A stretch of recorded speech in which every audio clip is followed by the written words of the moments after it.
مولود کعبہ کتنے لوگ ہیں اور ان کے نام کیا ہیں؟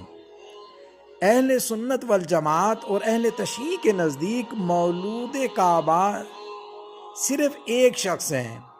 حالانکہ ایسی بات نہیں ہے، اہل سنت والجماعت ہوں یا اہل تشیع ہوں، ان دونوں کی کتب کے اندر مولود کعبہ کے نام موجود ہیں۔ مولود کعبہ صرف حضرت علی رضی اللہ تعالی عنہ نہیں ہے، ایک اور صحابی رسول ہیں، وہ بھی مولود کعبہ ہیں، جن کے بارے میں نہ اہل سنت والجماعت جانتے ہیں نہ اہل تشیع جانتے ہیں، جبکہ ان کا نام بھی اہل تشیع کتب کے اندر بھی موجود ہے اور اہل سنت والجماعت کی کتب کے اندر بھی موجود ہے۔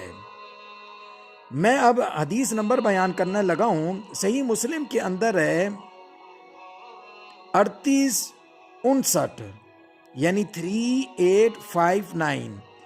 امام مسلم بن حجاج نے کہا ہے کہ حضرت حکیم کعبہ کے اندر پیدا ہوئے اور انہوں نے 120 سال کی زندگی پائی۔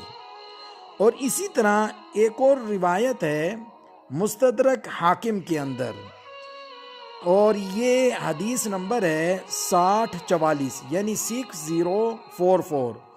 مصعب بن عبداللہ نے حکیم بن حزام رضی اللہ تعالی عنہ کا نسب بیان کیا ہے اس روایت کے اندر، اس حدیث کے اندر، اور اسی کے اندر انہوں نے بتایا کہ حکیم کو کعبے میں جنم دیا، یعنی ان کی والدہ نے، وہ ان کا نسب بیان کرنے کے بعد فرماتی ہیں ان کی والدہ نے انہیں کعبے میں جنم دیا۔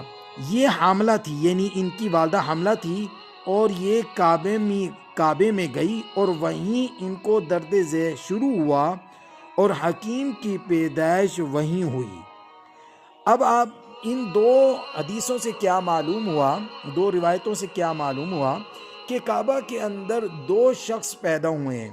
ایک کا نام ہے حضرت علی رضی اللہ تعالی عنہ، جو بڑے مشہور ہیں اور اہل سنت والجماعت بھی جانتے ہیں، اہل تشیع بھی جانتے ہیں، اور یہ روایت بھی مشہور ہے کہ وہ کعبہ کے اندر پیدا ہوئے۔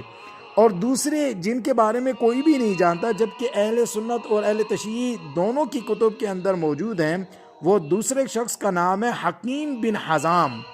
حکیم بن حزام یہ بھی کعبہ کے اندر پیدا ہوئے ہیں، اور یہ صحیح روایت ہے کہ ان کی والدہ گئی تھی اور ان کو وہیں درد ذیل شروع ہوا اور وہ کعبے کے اندر تشریف لے گئی اور وہاں حکیم بن حزام پیدا ہوئے۔